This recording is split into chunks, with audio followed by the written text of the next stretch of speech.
All right, well, then let's just jump right into it then. We're going to go ahead and get started. Let's look at number 10. 10.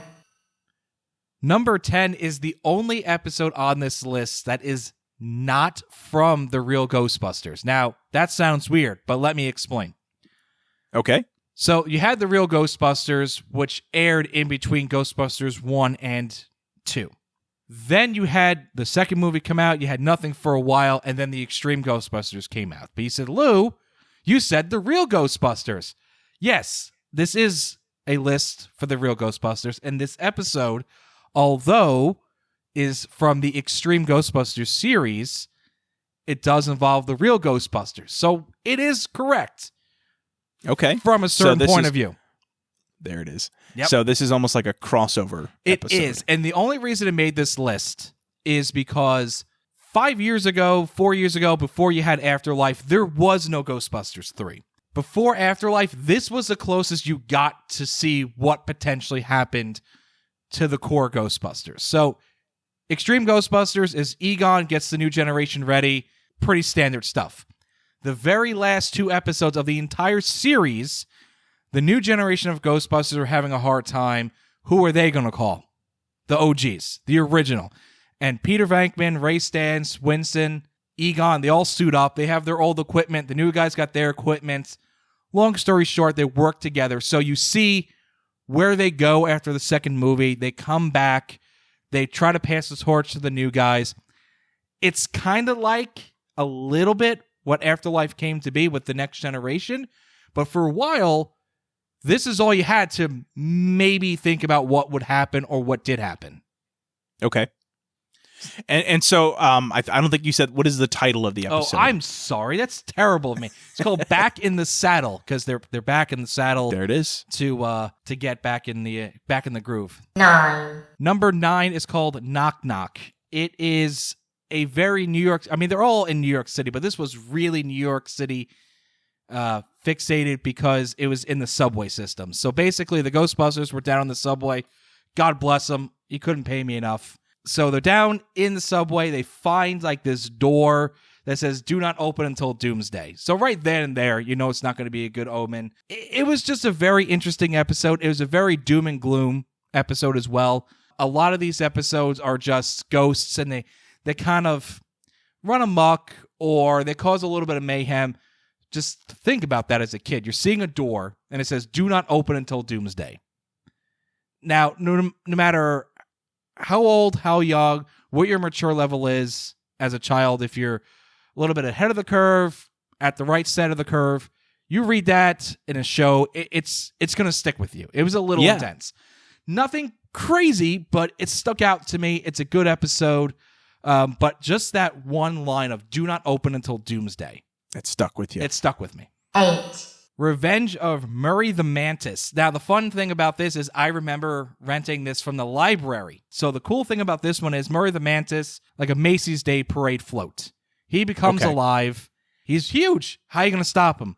Suspend your disbelief even in the Ghostbusters realm for a little bit. They bring out the big guy. And by the big guy, they bring out Stay Puft. They get him out of the containment unit.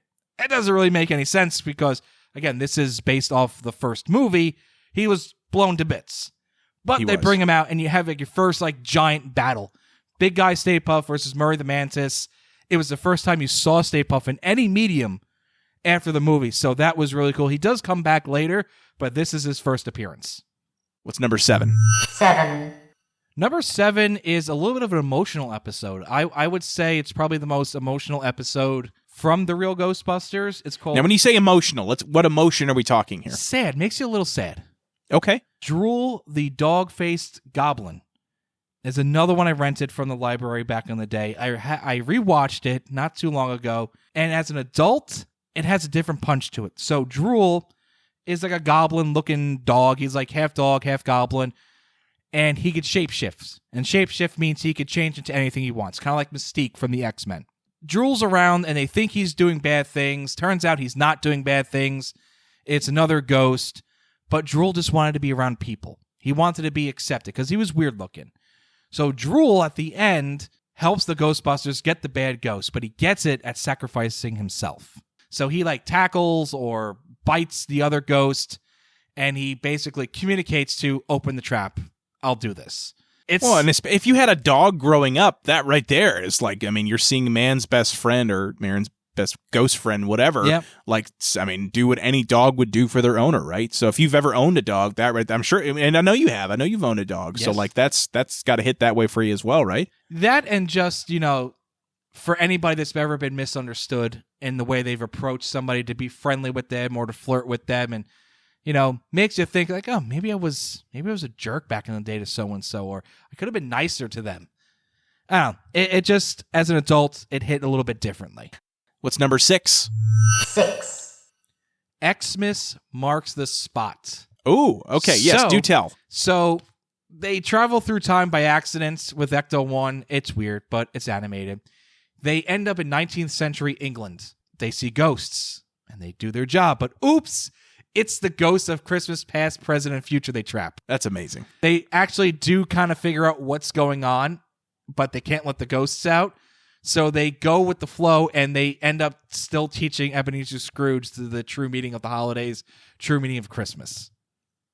So if you like that, unironically, that sounds incredible. Like I would legit watch that. It's interesting. It's a unique take on it. It's a one of a kind take that only the Ghostbusters could do. And that's what it is. It sounds very clever. So, all right. Well, we're hitting the halfway point here. So let's go ahead and see what you got for number 5. 5, Now we're getting into the best Ghostbusters animated show episode. So number 5, Mr. Sandman, Dream Me a Dream. So this one, the Sandman, the actual Sandman, I guess it could be the one that leaves you the little boogers in your eyes and stuff like that. It's the Sandman. When you fall asleep, your dreams materialize. So some people fell asleep, some people didn't fall asleep. Okay. Janine falls asleep, and her dream is to be a Ghostbuster. In her dream, she wants to be a Ghostbuster, but it materializes, and she becomes a Ghostbuster, and she helps save New York City, the actual Ghostbusters. So this is an episode where we see Janine become a Ghostbuster, similar to what you see in the second movie where Lewis becomes a Ghostbuster. So, but it was just a one-off in this episode. She doesn't remain a Ghostbuster, No, correct? she helps them again, but this is the first time you see it. A little bit of character development. Okay, yeah, some long-term storytelling is always nice. So that is number 5. All right, we're in the top half now, as you said, so let's go ahead and see what you got for number 4. 4, When Halloween Was Forever. Talking about character development, this one involves Slimer. So Slimer was in the original movie. He's the Spud. He's Slime's Vankman. That's all you see of him. And then in the second movie, he's driving a bus. Okay, he's just kind of nice. This is one of those episodes that gives more character developments. You're seeing the pattern here. Last one was Janine. This one is Slimer. This is about the actual meeting of Halloween, All Hallows Eve. Slimer is the one that kind of helps the Ghostbusters. The main bad guy in this is not trying to kill anybody or overtake anything. He just wants Halloween all the time. So more character developments, and especially good for Slimer because he's just there in the second movie. This is one of the reasons why he becomes a fan favorite and is in the second movie. Well, and it's funny because, I mean, we're halfway through your list, and this is the first mention of Slimer. I'm assuming he was in the other episodes, but didn't really play a pivotal role. Correct, yes. So, okay. So this is the first one where you feel he really shines and is the reason why he ends up on Ecto Cooler 5-10 years later. Oh my God, it's fantastic, Ecto Cooler. It is. It really is. They brought it back for the new movie, but I didn't get to try it. I'm very disappointed. Yeah. So, anyway. All right, well, let's not be disappointed because we're moving up here. We are at number 3. 3, One out of the 2 scariest episodes. And by scariest, I mean, watch it now as an adult. You go, wow, that's kind of creepy. For this and the number 1 episode, Okay. you got to put yourself in the shoes of maybe 5-6 years old. Okay. So this episode's called The Grundle. Very creepy. The appearance is creepy. The idea of what he does is creepy. This one I watched literally a week ago when I was making this list. He comes and he knocks on children's windows. He can't break in. He can only come in if you let him in.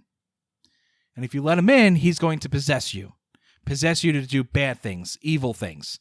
Now, it's a kid's show, So he can't do too bad at things. But you see the kid that he possesses, he's stealing things, he's mean to people. The Ghostbusters kind of can detect something's going on because they're going to a school that day to do a presentation, and their PKE meters are going off. But the creepy thing is, the more that the kid gets into the Grundle, and the longer the Grundle's inside of him, he actually starts to turn into this demon. He actually starts to look like, and it's a creepy looking demon, ghost, whatever you want to call it. There's a message behind it. It's, be nice to others, be kind, be open with your thoughts. And don't talk to strangers, apparently. And don't talk to strangers. But it's creepy. It's a very creepy episode. It sounds like it's not. But again, put yourself back in the day. It's a creepy episode with a meaning. But the appearance of the Grundle itself, very creepy. And also the way the child kind of morphs at the end of it is very creepy as well. Okay. All right. We're moving on up. So we are at, what is it, number 2? Number 2. 2, Citizen Ghost. This is the episode that explains a couple of things. More details of why Slimer started to stay with them. How they got their new jumpsuits in the real Ghostbusters because they're color coordinated. What happened right after the original Ghostbusters movie. So there's a lot to digest in this episode. So very closely tied to the continuity of the original movie, then, it sounds like. It sounds very much so. Yeah. Like, this episode is actually a flashback because okay.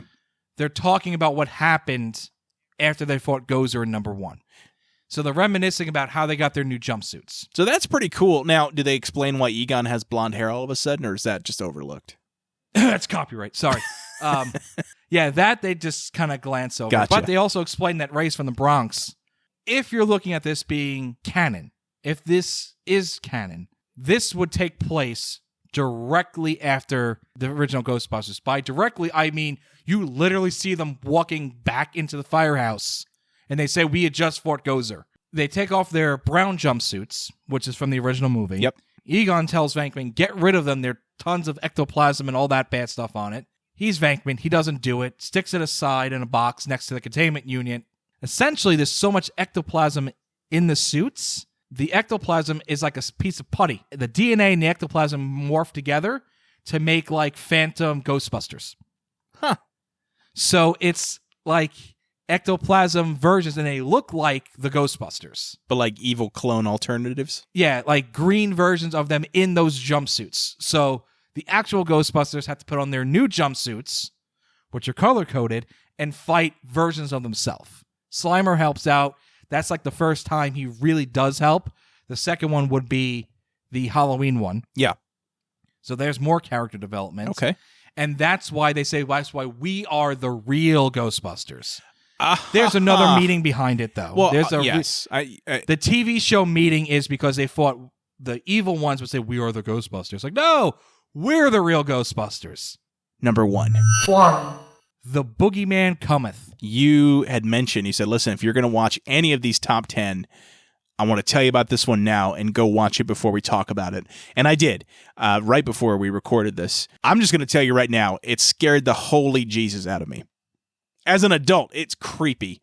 This episode does so much. There's character development for Egon. There's character development for Winston. It shows you why Egon got into the paranormal. So if Citizen Ghost is Ghostbusters 1.5, the Boogeyman episode gives you a little bit of a glimpse as a prequel, just by a couple of lines. It's not a true prequel because they're already established Ghostbusters. It's the Boogeyman coming out of the closet. Sounds stupid, but man, and you'll agree with this probably. The way they draw him is horrible. I mean, in the best way, horrible. Well, not only, okay, so yes, I 100% agree. Terrifying. He's terrifying. He's got like these big red lips and like super pointy. Honestly, you know what it reminds me of? If you ever saw the movie The Exorcist from the 70s, they would do quick flashes to the demon that's possessing the little girl. And very similar, like I said, I don't know if you've seen that movie, but like just big bulgy eyes, big lips, and big pointy teeth. And it almost looks like a demon clown type of, it's weird. But not only that, man, but the voice. And it's the same. I remember you. Other thing about the Boogeyman is he's got the Lucifer like demon hoofs Yes. as legs. The Ghostbusters have already fought Gozer, but when Egon hears that it's the Boogeyman, he gets terrified. Yeah. And there's a reason why, kids. Because the Boogeyman used to haunt Egon's closet, and Egon flat out says, the Boogeyman is the reason I got into the paranormal. There's character development. Yep. If it's canon, that is an important piece of Ghostbuster history. Yes. Because in the movies, there is no explanation to this. Yes, they're trying to do it because they're scientists and they want to get there, but there's no real deeper meaning. Like what planted the any of seed those for four. Egon. Yes, Winston just wants it because it's a steady paycheck. Got it. But the Boogeyman stops and he looks directly at Egon and he goes, I remember you. And then Egon says, nope, not again. Shoots him back into the portal. That's fantastic. Yeah. That is, if you really need to just watch one episode, this is the definitive Ghostbusters episode. Well, dude, that's a powerful episode to end the list on. A fantastic choice and a personal recommendation for me as well. So if you're listening to this and you want to check out the show, I'm not going to lie, just this one episode, I'm genuinely intrigued. So, excellent choices there, Lou. This was a fantastic list, your top 10 favorite Ghostbusters episodes. So thank you so much once again, by the way, for being on the show. I know I thank you every time we're on the show, and I always tell you how fun it is. Don't worry, I'll show myself out this time.